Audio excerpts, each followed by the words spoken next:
Baik Datuk, satu lagi isu yang sedang viral sekarang ni, yang kita dikejutkan berkaitan dengan vaksin, yang mana sebahagian pihak yang tak memilih untuk tidak mahu divaksin ni, mereka buat fake ID dalam MySejahtera. Jadi dengan berapa bayaran tertentu, ada pihak tertentu akan uruskan. Jadi dia ada dapat ID MySejahtera ni seolah-olah dia ambil vaksin. Jadi dia tipu, dan sebahagian mereka ni sehingga ke peringkat lepas boleh keluar negara, dan lebih berat daripada itu, mereka boleh buat umrah. Bila balik barulah dapat diketahui rupa-rupanya mereka tak divaksin, dan disiasat pula rupa-rupanya ID vaksin tu adalah palsu. Dan hari ini kalau kita lihat dalam media, bagaimana pasukan penyiasat telah berjaya tangkap bahagian pasukan yang bekerja dalam bidang perubatan ni. Dialah yang uruskan dengan jumlah bayaran tertentu yang kita tengok viral, orang duk share di Facebook, keratan WhatsApp depa semua ni. Lebih kurang harga kalau nak tukar ni sampai 2,500 boleh dapat fake punya dah ambil vaksin, walhal belum. Jadi dari segi hukumnya Datuk, bagaimana kalau satu orang tu dia tipu, dia kata dia dah ambil vaksin tapi sebenarnya belum, dia tipu status dia. Lebih dahsyat daripada tu, macam mana pula Datuk kalau dia pergi umrah sampai balik selamat, macam mana umrah dia Datuk? Okay, terima kasih. Tuan-tuan rasa macam mana? Boleh tipu apa? Nak pergi umrah ni ibadat, tipu pergi? Boleh. Tuan-tuan, saya baru balik umrah jugalah. Saya pergi awal bulan 12 hari tu, saya balik. Dia nak pergi, saya nak cerita dulu lah sebelum nak cerita nak pergi umrah ni. Kita nak pergi ni, sebelum nak pergi ni kita kena buat RTK kan. Kita kena ada check, kena ambil, kena update, kena hantar kepada dia, baru kita boleh fly. Kena bayar hak yang test, hak 300 tu, untuk kena test yang tu dulu, baru boleh naik kapal terbang. Lepas naik kapal terbang sampai ke sana, di sana dia ada sistem, dia panggil macam MySejahtera kita juga, dia panggil Tawakalna kan. Kemudian sistem Tawakalna itu dia guna untuk dia check kita. Dia macam kita kena bawa, sebab tu pergi sana sentiasa nak kena bawa satu lagi Tamarna umrah. Dia kita tak boleh pergi masuk Raudhah ke apa, melainkan kita kena, semua kena daftar di situ. Dan dia bagi tahu time bila kosong, time bila banyak, time bila kosong tu tak ada lah, time bila kurang, time bila merah. Logik daripada sistem dia buat tu, sampai kita nak tawaf bawah tu, hanya yang kita masa umrah saya boleh. Masa kita tak umrah, kita tawaf di atas.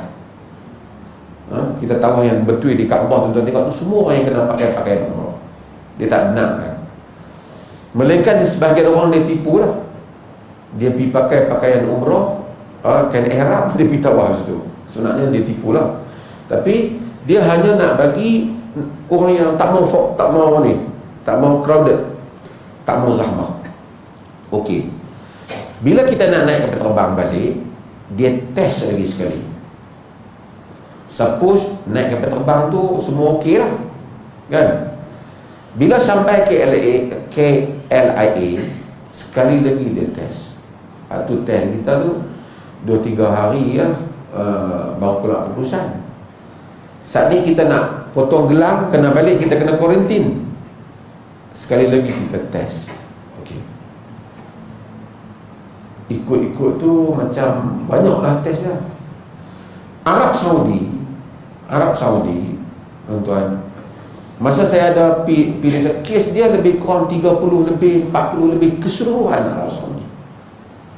Tapi bila dibuka umrah, geng-geng yang ada COVID ni pergi dengan apa? Dengan CJ palsu tu lah. Saudi pun dah jadi 1,000 dari dirimu. Tu saya nak cerita fenomena dia dulu. Pertama, tuan-tuan, kita pergi pada dalam Musnad Imam Ahmad, Sayyidina Umar bin Khattab radhiyallahu anhu. Dia kata Nabi kata ke dia tawaf. Nabi kata apa? Innaka rajulun qawi fala tuzahim 'ala al-hajar al-aswad fatu'dhi ad-dha'if in wajadta khalwatan fastalimhu wa illa fastaqbilhu wa hallil wa kabbir.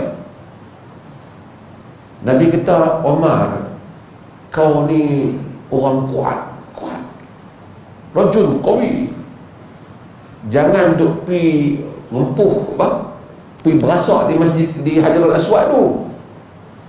Fatu'dhi ad-dha'if, nanti orang lemah akan sakit dengan kau pasal kuat kan. Kalau ada ruang, Nabi kata kau ciumlah Hajarul Aswad tu. Kalau tak ada, kau menghadap daripada jauh, kau la ilaha illallah Allahu akbar cukup. Padahal nak cium Hajarul Aswad tak mau bagi sakit orang. Macam mana kalau kita pergi bawa penyakit bagi jemaah sakit? Ni hadis ni. Dan dia rasa tak salah. Kita ni, kita lupa satu hal.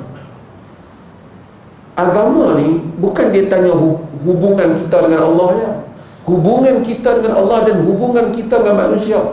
Orang yang, adakah orang yang nak beribadat kepada Allah tapi menyakitkan orang lain? Itu yang kita sebut dulu. Orang mas semayang, Allah suruh. Kuat dalil, Nabi suruh orang semayang jemaah. Kuat besar dia semayang jemaah. Tapi Nabi kata apa, orang makan bawang putih boleh main tak? Tak boleh. Man akala min hadhihi syajaratil khabitha fala yaqrabna fi masjidina. Siapa yang makan pokok ni, yang busuk ni, jangan main hampiri kami di masjid kami, kata Nabi. Padahal bukan demam pun, bau busuk, ganggu orang sembahyang. Nabi tak bagi. Kalau kita bawa penyakit pergi kat Mekah dan Madinah, agak-agak boleh kan? Tak, yang penting kita boleh istighfar, boleh sembahyang, boleh dapat fadilat. Berikutnya ialah itu dari segi syarak tanpa ambil kira ulul amri lagi pun salah dari segi syarak. Menyakitkan kaum muslimin yang lain. Tak pasal-pasal tu Arab ke apa yang sihat tu, balik-balik dapat COVID kita. Dia sangka kita ni amanah, kita tak tipu. Kita ghash, man ghashana falaysa minna. Siapa yang tipu orang Islam bukan di kalangan mereka, kata Nabi. Tipu. Agak-agak kalau kita tahu satu orang tu mungkin ada penyakit, dia tak test apa, kita duduk tepi dia. Kita tak duduk tepi dia dalam keadaan macam tu. Yang seterusnya ialah kita jangan ambil ringan soal mentaati ulul amri dalam perkara yang memang syarak suruh taat. Ada orang ni dia anti kerajaan. Daripada kecil yang dia tahu, dia kata nak lawan semua benda, dan dia anggap lawan kerajaan tu dapat pahala. Ada kala perkataan yang benar di hadapan pemerintah yang zalim menjadi jihad, tapi nak kena tarifkan dulu lah betul ke zalim.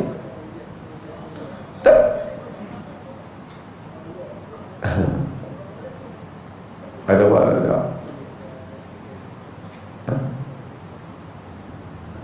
Tok Bilal nanti lu kita. Ingat Tok Bilal jatuh ke? Apa nama? Ada kala memang disuruh untuk kita menegur pemerintah, tetapi taat kepada pemerintah di dalam perkara yang tidak mungkar wajib. Ya ayyuhalladzina amanu athi'u Allah wa athi'ur rasul wa ulil amri minkum. Taat Allah, taat Rasul dan ulil amri di kalangan kamu. Sebab orang yang anggap ni bukan hukum agama. Hukum agama tu ada nas Quran. Nabi dalam hadis Muslim kata al mar'i muslim as-sam'u wa ta'ah ma lam yu'mar bi ma'siyatin. Fa idza umira bi ma'siyatin fala sam'ata wa la ta'ah. Di atas individu muslim wajib dengar dan taat selagi tidak disuruh pada benda maksiat. Bila suruh benda maksiat tidak ada dengar, tidak ada taat. Maksudnya taat kepada kerajaan di dalam perkara yang tak maksiat wajib. Ada orang yang ingat benda ni politiknya, Allah ni jenis mengampu. Alhamdulillah saya ingat saya tak mengampu lah, mudah-mudahan. Hak mana saya tabur banyak, hak mana kita patut kata ya, kita kata ya. Dalam hukum hakam, kenapa masalah vaksin dan seumpamanya ni? Kerana nak mengelakkan benda ni lah. Dan proven pun, terbukti pun dari segi graf orang yang kena dan tak kena yang ambil vaksin. Melainkan kalau kita tak mau ambil, kita tak kacau orang, tak apalah. Kita duduk di rumah kita, kita tak pergi mana, kerajaan pun tak wajibkan. Kita duduk di rumah kita, tak apa. Tapi bila kita pergi bergaul dengan orang lain terkena, ini adalah satu kesalahan. Saya bimbang orang yang pergi itu, dia penyebabkan ramai orang kena dan dia pembawa. Dia menyebabkan dia menjadi orang yang berdosa kepada banyak pihak. Kalau kita dah buat langkah semua dah buat, ambil vaksin apa semua, kena juga, tak apalah, kita taklah boleh kata dah kena juga, tak payahlah kan. Orang tak boleh kata lah dah. Orang kata hang bawa kereta dengan laju sangat, bahaya ni. Anak kita kata ada pakcik tu bawa motor pelan pun belagak. Pasal apa nak marah kami yang bawa laju? Kita cakap pada hukum adat.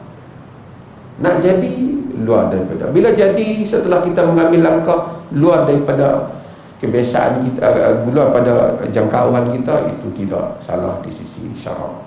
Wallahu ta'ala. Baik, terima kasih banyak Datuk. Berkaitan dengan vaksin ni juga Datuk, sebahagian kalau kita tengok di media sosial, ada yang mereka gelar diri mereka Ustaz Abu sekian-sekian, orang panggil mereka Ustaz. Mereka antara golongan yang tak mau vaksin, tapi mereka takutkan pula orang ramai yang ambil vaksin cuba cek kod darah ni berjangkit HIV, jangan mentuhankan WHO, seolah-olah orang ambil vaksin ni berdosa, bahaya. Jadi sebenarnya macam mana sebahagian golongan boleh fikir sampai ke situ, Datuk?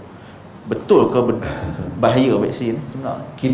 Kita ni syarak tak kata wajib ambil vaksin. Syarak kata kita wajib menjaga jangkitan diri kita daripada kena pada orang yang tu. Kalau kita dah kena, kita dan syarak suruh kita elak diri daripada kena penyakit tu. Tu Nabi tak bagi, idza sami'tu ta'un bi ardin fala taqdamu 'alaiha. Jika kamu tengok ta'un berlaku satu tempat, jangan kamu pergi padanya. Idza waqa'a bi ardin wa antum biha fala takhruju firaran minha. Jika berlaku pada satu tempat dan kemudian kamu ada di situ, jangan keluar daripadanya. Itu garis panduan yang Nabi SAW buat. Tapi untuk zaman law, orang tak ada jumpa ubat apa-apa yang berkesan. Pemerintah ijtihad vaksin. Saya buat contoh lain lah. Bawa kereta kan, dia kata bahawasanya bila malam pasang lampu. Itu ada juga orang pasang lampu malam aksiden, ada. Tapi dia kata tu pasang lampu terang kereta baru pun aksiden malam-malam, aku tak payah pasang. Ini ikhtiar yang logik pada masa itu. Bawa kereta, dia kata pakai tali pinggang keledar. Awak hampa mempertuhankan tali pinggang keledar. Mai satu mangkuk apa kata kita macam tu kan, apa pertuhankan tali pinggang keledar. Kita itu satu ikhtiar. Kalau hampa tak mau ambil vaksin, hampa bagi satu alternatif yang mana manusia secara keseluruhannya dapat berpegang alternatif itu dalam menghadapi wabak. Yang tu je. Kalau ada, tak apa. Ataupun dia kata saya rela kalau kena pun penyakit ni, boleh. Maksudnya saya tak mau ambil, bukan saya pergi cari penyakit, tapi kalau kena saya tak mau, tak apa. Ataupun Kalau kena pun saya tak mau berubat. Saya tak mau berubat, saya tak apa, biar saya kena, saya tak kisah. Boleh kalau kita kena, kita tak kisah. Kerana para ulama berbincang. Dengar elok-elok masalah ni, takut keliru. Para ulama bincang, kalau satu orang tu sakit, wajib tak dia berubat? Ni saya sebut, kita sakit, mak ni sakit kaki, dia kata kita, mak pergi lah berubat, tak apalah, aku tahan. Wajib ataupun tak dia berubat? Kalau kata wajib, artinya kalau dia tak pergi berubat, dia berdosa. Tu faham wajib. Tapi kalau kata tak wajib, pilihan, dia tak pergi berubat, dia tak kacau orang pun, tak berdosa apa. Dia tahan. Sakit kepala lah, jom pergi hospital, jangan nak sebut hospital. Ayah anda tak mau. Macam apa? Ismail Ulam Raja kan? Dia tak mau. So, adakah berdosa? Dia tak berdosa. Dalilnya hadis Ibn Abbas lah. Yang perempuan hitam yang mak itu, yang dia selalu dia kena histeria. Dia kata, Nabi kata, in syi'ti da'utullah an yashfiyaki wa in syi'ti sabarti walakil jannah. Hadis Bukhari. Jika kau mau, aku doa pada engkau supaya Allah sembuhkan kau. Jika tak, kau sabar, kau masuk syurga. Jadi dia pilih untuk sabar, bagi dia syurga. Jadi boleh. Tapi kita tak boleh bagi penyakit kita ni, dah kita tak mau seorang, kita pergi kena kat orang lain. Ni aku batuk ni, hang nak tengok duk sihat dah, kepala kau orang batuk sikit. Tak boleh. Yang tu menyakiti orang Muslim. Tak boleh. Menyakiti orang haram. Kalau kita rasa kita nak kena seorang-seorang, kita duduk di rumah kita tak keluar, duk kena COVID seorang-seorang kita, tak ada masalah, kita seorang. Masalahnya kita ni keluar. Lepas tu jumpa dengan anak pinak kita, adik-beradik kita, kita bawa penyakit tu bersambung-sambung. Di situlah datangnya tentang hukum-hukum ni. Ustaz tu seorang tu, kita tak kira lah, dia tu cara dia lah. Dia suka kan benda macam tu kan. Wallahu a'lam.